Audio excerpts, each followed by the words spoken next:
Hey, One Piece fans, this is Chris Bolts, and I'm coming in with an episode recap and review of this week's episode 1146, An Imminent Threat, Stussy and Edison's Resolve. Now, we're just coming back from a 2-week hiatus. It's kind of wrong to say it's a 2-week hiatus because there was a recap episode, but I don't like recap episodes. You guys know how I feel about those recap episodes, so we are now jumping back into the action right here of everything that's going on at Egghead Island, and I want to go ahead and get into that with you. But before I do make sure you like, share, subscribe, turn on those post notifications. All that stuff really does help me out. So we're all just catching back up right here. We have the face-off between the two giants and Franky, Bonnie, Jewelry Bonnie, and Atlas Vegapunk versus these Vice Admirals. They're going to be getting off into it, and the Vice Admirals are trying to stop those guys from escaping the island. There's going to be a really good lead-off and clash. You see Franky going up against another Admiral with a steampunk fist. And then we go fast forward, we're going to see that Jewelry Bonnie actually turned this Vice Admiral into a kid because this Vice Admiral had insulted her father, and she took personal offense to that, and she's gonna just go to town on that, and we can't really show that going down. And then we got Atlas going here against this other sword-wielding Vice Admiral, and she punches them out of the way, and they know they gotta stand there and fight because they're not gonna be let off that island so easily there. And then coming up next right here, we see York. She's crying. Kaku and Stussy, they're all still staring down at Itsumade, St. Marcus Mars, in his transformed form.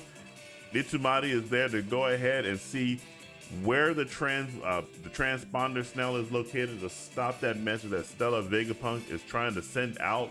He's going to go ahead and pick up York and take her along with him because she's a Vegapunk, and all the knowledge of the main Vegapunk is split among all 6 of these.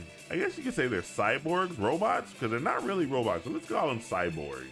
And there's only, 4 remaining? We got York, we got Edison, we got Atlas, we got Lilith. Those are the only 4 that are still around. The other 2, Shaka, and I forgot the Vegapunk number 4, I forgot his name. Those 2 are no longer in the picture, so he's gonna decide to go ahead and work with this one right here. York is the one that has betrayed everyone because she wants to become a celestial dragon and not be part of any of what's going on with the Straw Hat crew and the remaining Vegapunks there. So they're trying to find that broadcast. Now remember, this broadcast is taking a very long time. This right here, by the way, is the 4th Vegapunk. This is Pythagoras Vegapunk. He and Shaka are no longer in the picture. But going back to that message that is trying to be broadcast right here, it is supposed to be a 7-minute wait, but we are now 3 episodes in, and we still got 4 minutes. By the time this episode is over, we'll have 1 minute remaining. Itsumade, who is guided here by York, they think that York is saying that this is where it was recorded, and Itsumade is just like, I don't care. I'm just gonna blow up the entire thing, which York warns him against from doing again, because if he does that, he's gonna cause a chain reaction on the entire island right here. These X's right here are representations of really large items that can actually blow up the entire lab. And when we're talking about the entire lab, we're basically talking about Egghead Island, because the entire island is really a big giant lab. So she tells him, don't do that again if you want to be able to find everything. Now, it would accomplish his goal, obviously, because he wants to just stop the broadcast. But there are other things on the lab that they have value of, so he decided to go ahead and say, you know what, I'll go ahead and listen to you, York. And then we got a little conversation right here between us. Ooh, I didn't mean to stop right there on Stussy's, you know what, her derriere. We got a conversation right here between Kaku and Stussy, and they were asking about that monster. And she basically told him, it's basically Gorosei, a 5 elder, as it was probably Itsumade. And she's telling him that she's voluntarily staying there because she's got to help the Straw Hats escape off that island. Okay, so now we're looking at a scene right here with Lilith, Brooke, and Usopp. Chopper just told him that in order to get to the sea, they're going to need more than Kuda Burst. And that's where we have a heroic act that's going to be taking place from Edison. He realizes that the Straw Hats have to get out to sea, and he's going to make sure that they get out safely. So what he's going to do is he's come up with a plan that Lilith realizes at the last moment that he is going to sacrifice himself and crash into the barrier to be able to go ahead and create an opening for the Straw Hat crew to be able to escape through. Now, I'd like to sit here and say that the story of a hero is one that's full of tragedy. And while this is a heroic effort on the part of Edison, he has to sacrifice himself, and he may not survive it. He calculated his odds of survival at 23% or 22% rather. He said he's going to suffer 78% damage. He might not survive that crash, and that's why Lilith is very upset, because she knows that that what he just did, he may not come back from. And let's go ahead and go forward here. We're going to see Sandworm is sucking up a lot of air, and what he's trying to do is he's trying to prevent Dory, Brogy, and Luffy from being able to escape from this island here. And this is going to actually give us one of our most coolest moments in this particular episode. We're going to see Luffy go over there, chop down a building, and get ready to throw this thing right into the mouth of Sandworm. You see, he throws it like it's a missile and throws right into Sandworm's mouth. Sandworm's like, oh my goodness. He collapses and he stops sucking everything. But of course, what this is going to do is it takes a lot of power from Luffy, and he's going to actually shrivel down right there to an old man form. So we got old man Luffy going on right now. Brogy is going to offer him some meat, which is called Hakarl, and Hakarl is just basically fermented shark. Has a really bad smell and everything, but it's going to go ahead and give Luffy a power boost. You see right there, he's all back to himself. It smelled bad, but gave me energy. So he's back up and running. His body, and the Giants joke that his body is so simple, but the chase is not over yet, because we're gonna see Fingshi right there getting ready to chase after him.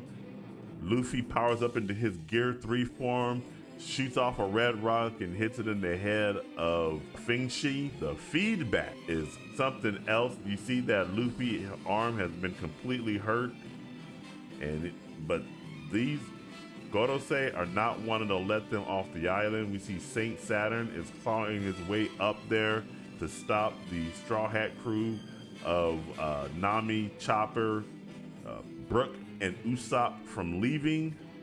That's what that big claw is coming from him. And then over here we see Frankie, the giant. We got Bakotsu chopping the back of that giant. He's trying to stop Jewelry Bonnie and Frankie and Atlas from escaping from the island. And then we end on a scene right here where Marcus Mars has found the transponder snail that's broadcasting that message. It says, your luck has run out, Vegapunk. And we're going to end on a little cliffhanger right here of something that is inside this liquid. We don't know what it is, but that's somebody's hair. We don't know who that is, but maybe next episode we might find out what it is.